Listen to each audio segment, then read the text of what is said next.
कहानी। अपनी तुलना दूसरों से न करें। वेब दुनिया। एक बार की बात है, किसी जंगल में एक कौवा रहता था। वो बहुत ही खुश था, क्योंकि उसकी ज्यादा इच्छाएं नहीं थी।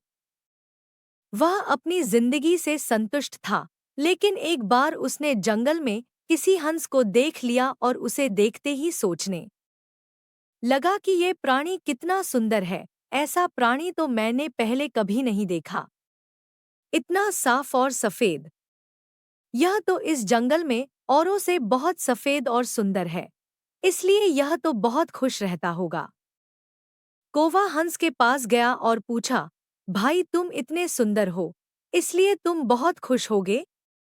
इस पर हंस ने जवाब दिया, हाँ, मैं पहले बहुत खुश रहता था, जब तक मैंने तोते को नहीं देखा था।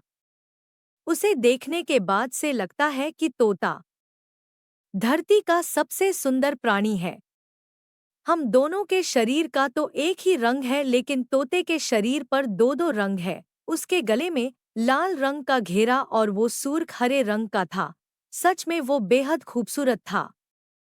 अब कौवे ने सोचा कि हंस तो तोते को सबसे सुंदर बता रहा है, तो फिर उसे देखना होगा। अब कौवे ने सोचा सबसे ज्यादा खुश कौन है, ये तो मैं पता करके ही रहूंगा।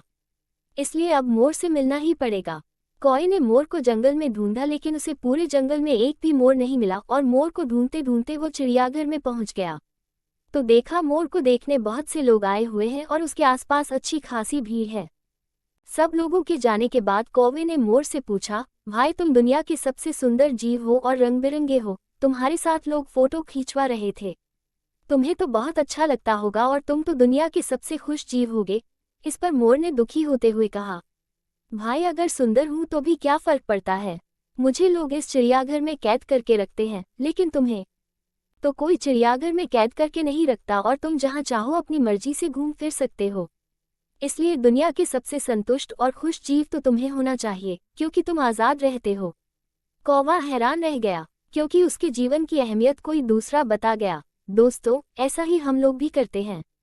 हम अपनी खुशियों और गुणों की तुलना दूसरों से करते हैं, ऐसे लोगों से जिनका रहन सहन का माहौल हमसे बिल्कुल अलग होता है। हमारी जिंदगी में बहुत सारी ऐसी चीजें होती हैं जो केवल हमारे पास हैं, लेकिन हम उसकी अहमियत समझकर खुश नहीं होते। लेकिन दूसरों की छोटी खुशी भी हमें बड़ी लगती है, जबकि हम अपनी बड़ी खुशियों को इग्नोर कर देते हैं।